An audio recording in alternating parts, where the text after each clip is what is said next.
What difference would it make to public health if eating was understood as an encounter between various and variegated bodies, some of them mine, most of them not, and none of which always gets the upper hand? What issues would surround stem cell research in the absence of the assumption that the only source of vitality in matter is a soul or spirit? What difference would it make to the course of energy policy were electricity to be figured not simply as a resource, commodity, or instrumentality, but also and more radically as an actant? The term is Bruno Latour's.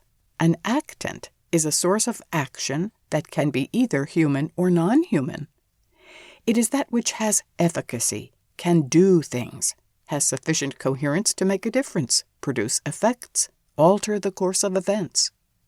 It is any entity that modifies another entity in a trial, something whose competence is deduced from its performance, rather than posited in advance of the action. Some actants are better described as proto-actants, for these performances or energies are too small or too fast to be things.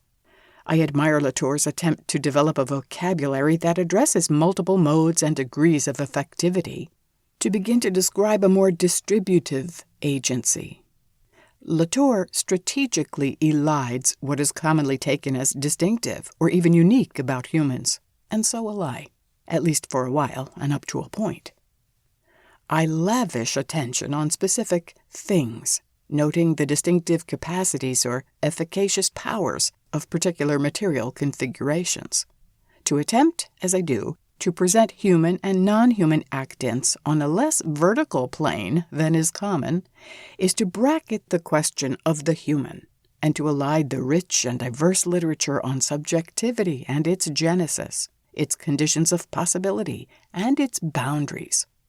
The philosophical project of naming where subjectivity begins and ends is too often bound up with fantasies of a human uniqueness in the eyes of God, of escape from materiality, or of mastery of nature.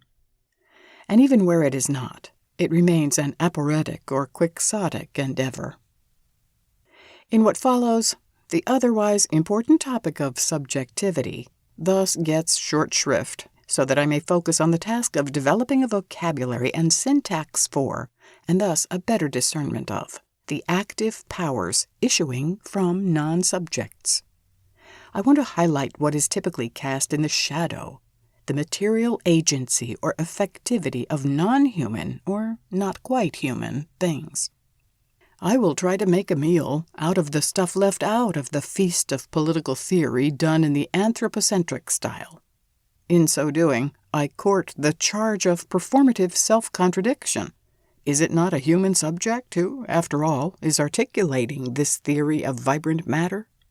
Yes and no, for I will argue that what looks like a performative contradiction may well dissipate if one considers revisions in operative notions of matter, life, self, self-interest, will, and agency.